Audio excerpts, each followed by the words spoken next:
இப்போ நம்ம பார்க்க போகிற சாப்டர் வந்து risk and basic risk management frame work. So first வந்து ரிஸ்க் அப்படின்னா என்ன அப்படின்னு சொல்லி பார்க்க போகிறோம். ரிஸ்க் அப்படிங்கிறது நம்ம வந்து என்ன ஒரு ஒர்க்கு எடுத்துட்டாலுமே கண்டிப்பாக அதில் ரிஸ்க் அப்படிங்கிறது இருக்குது. ஸோ எல்லா ஒர்க்குமே லைஃபுமே நம்ம வந்து ரிஸ்க்கை ஃபேஸ் பண்ணி தான் நம்ம வந்து சக்ஸஸ்ஃபுல்லாக ரன் பண்ண வேண்டியிருக்குது.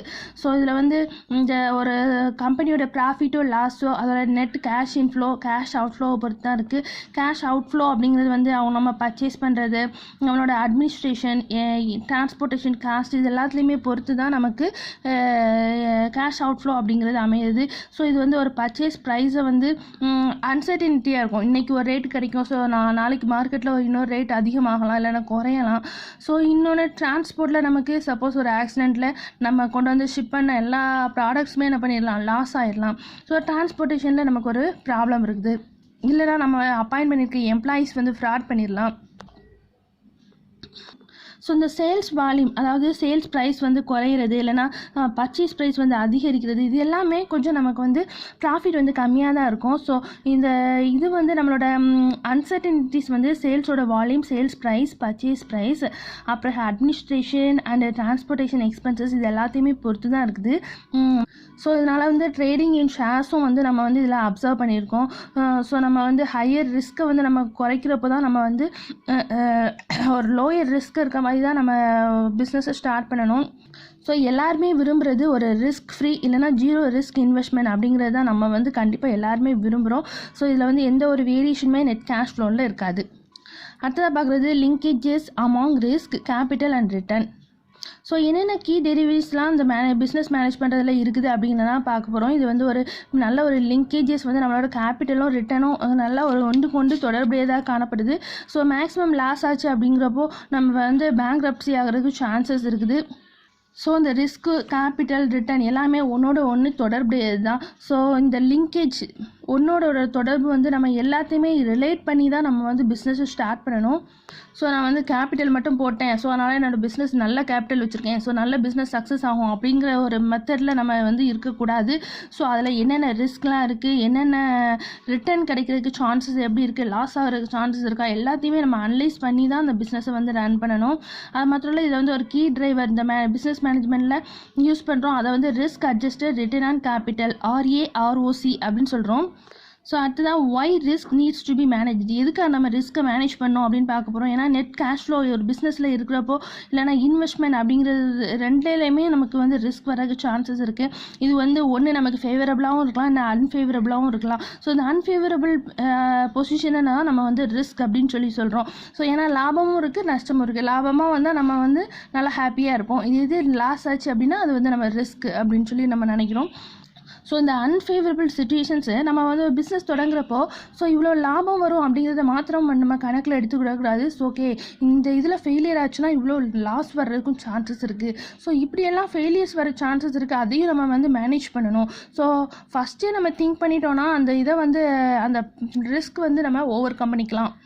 அடுத்ததாக அட்மினிஸ்ட்ரேஷன் அண்டு டிரான்ஸ்போர்ட்டேஷனில் என்னென்ன ரிஸ்க்லாம் சான்சஸ் இருக்குது அதை நம்ம ஃபஸ்ட்டே பிளான் பண்ணிக்கணும். சப்போஸ் இன்சூரன்ஸ் கவர் ஆகுதா, டிரான்ஸ்போர்ட்டேஷனில் ஏதாவது ப்ராப்ளம் ஆச்சுன்னா இன்சூரன்ஸ் கவர் ஆகுது, இதெல்லாமே நம்ம ஃபஸ்ட்டே ரெடியாக செஞ்சுருந்தோம் அப்படின்னா இதெல்லாமே ஒரு ரிஸ்க் மேனேஜ்மெண்ட் டெக்னிக் தான். ஒரு லாஸ் வர்றப்போ, ஒரு ஆக்சிடென்ட் ஆகுறப்போ நம்ம வந்து இன்சூரன்ஸ் மூலமாக அமௌண்ட்டை கிளைம் பண்ணிக்கலாம். ஸோ நம்ம வந்து கொஞ்சம் சேவ் பண்ணிக்கலாம். ஸோ இதே மாதிரி ஒரு பிஸ்னஸ் நம்ம தொடங்குறப்போ வெறும் ரிஸ்க்கை மட்டும் ஐடென்டிஃபை பண்ணுறது இல்லை, அதை மெஷர் பண்ணணும், அதை கண்ட்ரோல் பண்ணணும், மிட்டிகேட் பண்ணணும் அண்ட் எஸ்டிமேட் பண்ணணும். அந்த காஸ்ட் ஆஃப் ரிஸ்க் என்ன அப்படிங்கிறதையும் நம்ம வந்து எஸ்டிமேட் பண்ணி தான் சக்ஸஸ்ஃபுல்லாக ரன் பண்ண முடியும். ஸோ இதுக்காக நமக்கு நல்ல ஒரு வெல் டிஃபைன் ஃப்ரேம் ஒர்க் தேவை இந்த ரிஸ்க் மேனேஜ்மெண்ட் ஃபங்க்ஷனை கைட் பண்ணுறதுக்காக. அடுத்ததாக பேசிக் ரிஸ்க் மேனேஜ்மெண்ட் ஃப்ரேம் ஒர்க். ஒரு பேசிக் ரிஸ்க் மேனேஜ்மெண்ட் ஃப்ரேம் ஒர்க் அப்படிங்கிறது என்னென்னா, இது வந்து நல்ல ஒரு ரிஸ்க்கை வந்து இம்ப்ளிமெண்டேஷன் பண்ணுறதுக்காகவும் அதோட பிஸ்னஸ் பாலிசிஸை ஃபெசிலிட்டேட் பண்ணுறதுக்காகவும் தான் இதை வந்து இந்த ரூல்ஸ் வந்து ரெகுலேஷனை ஃப்ரேம் பண்ணுறாங்க. இது வந்து நல்ல ஒரு பேலன்ஸ் வியூவாக நம்மளோட ரிஸ்க் அண்ட் ரிட்டர்ன் ரெண்டுலேயுமே நல்ல ஒரு பேலன்ஸ் வியூ இருக்கும். ஸோ இந்த மேனேஜ்மெண்ட் ஆஃப் ரிஸ்க் அப்படிங்கிறது என்னென்னா, நல்ல ஒரு ஐடென்டிஃபிகேஷன், அதோட குவான்டிஃபிகேஷனை வச்சு தான் அது வந்து ரிஸ்க் வந்து தொடங்குது. ஸோ இது வந்து நம்ம ரிஸ்க்கை வந்து நல்லா மிட்டிகேட் பண்ணணும், இதுக்கு நல்ல ஸ்பெஷல் ஸ்கில்ஸ் எல்லாம் நம்ம இம்ப்ரூவ் பண்ணிக்கணும். அப்புறம் ஸோ இந்த ரிஸ்க் மேனேஜ்மெண்ட் எதெல்லாம் கவர் பண்ணணும் அப்படின்னு சொன்னால், நம்மளோட organisation for risk management, risk identification, risk management, risk measurement, risk pricing, risk monitoring and control and risk mitigation, இது எல்லாத்தையுமே இது வந்து கவர் பண்ணி ஆகணும்.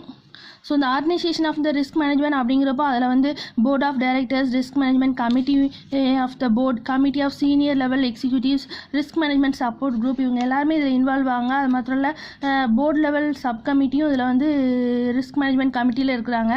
ஸோ இவங்க எல்லாமே கைட் பண்ணுவாங்க, ரிஸ்க் மேனேஜ்மெண்ட் அண்ட் ரிப்போர்ட்டிங்கை கைட் பண்ணுவாங்க, அதோட ப்ராசஸ்க்கு என்ஷூர் பண்ணுவாங்க, இப்போ அதோட லிமிட்ஸ் அண்ட் பீரியாடிக்கல் ரிவ்யூவை செட் பண்ணுவாங்க, அப்புறம் ரிஸ்க் மெஷர்மெண்ட்டை என்ஷூர் பண்ணுவாங்க, அப்புறம் ப்ராப்பர் மேனிங் ஆஃப் த ப்ராசஸும் இவங்க வந்து மேனேஜ் பண்ணுவாங்க.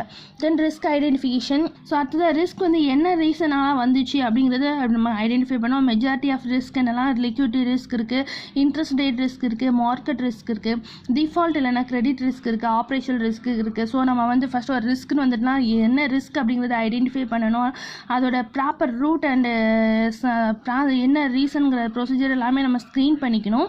அடுத்ததாக ரிஸ்க் மெஷர்மெண்ட், அதை மெஷர் பண்ணணும். இதை வந்து 3 டைப்ஸ் ஆஃப் நம்ம மெஷர் பண்ணலாம். Based on sensitivity, based on volatility and based on down side potential. இந்த 3 டைப்ஸில் நம்ம வந்து ரிஸ்க்கை வந்து மெஷர் பண்ணிக்கலாம். ஸோ இது வந்து நம்மளோட earnings, market value and loss due to default, இது எல்லாத்தையுமே நம்ம வந்து மெஷர் பண்ணி தான் நம்ம வந்து ஃபைனலாக டிசைட் பண்ண முடியும்.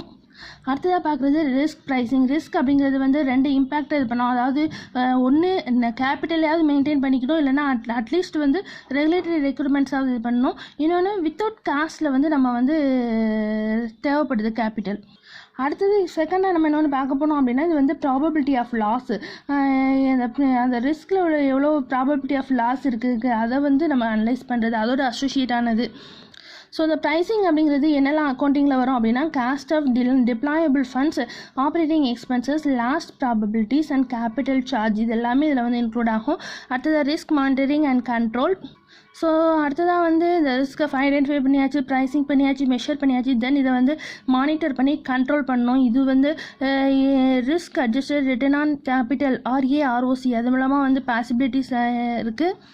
ஸோ இது வந்து ஒரு organisational structure, comprehensive risk measurement approach, அப்புறம் கார்ப்பரேட் லெவல் எல்லாமே இதில் வந்து பாலிசிஸ் வந்து அடாப்ட் பண்ணியிருக்காங்க. அது மாத்திரம் இல்லை நிறைய கைட்லைன்ஸ் இருக்குது, ப்ரூடென்ஷியல் லிமிட்ஸ் இருக்குது, டிஸ்கிரிஷனரி லிமிட்ஸ் இருக்குது, அண்ட் ரிஸ்க் டேக்கிங் ஃபங்க்ஷன்ஸும் வந்து இது கைட்லைன் பண்ணுறாங்க. ஸோ அடுத்ததாக வந்து level and trend of material ரிஸ்க்கை வந்து இவாலுவேட் பண்ணுறாங்க, சென்சிட்டிவிட்டி அண்ட் ரீசனபிலிட்டியும் எவாலுவேட் பண்ணுறாங்க.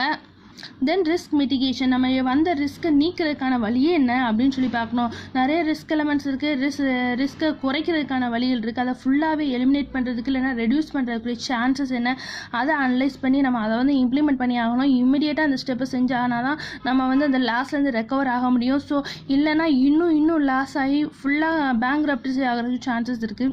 ஸோ உடனே ஒரு ரிஸ்க் ஆயிடுச்சு அப்படின்னு சொன்னோன்னா சோர்ந்து போய் உட்காந்துடக்கூடாது.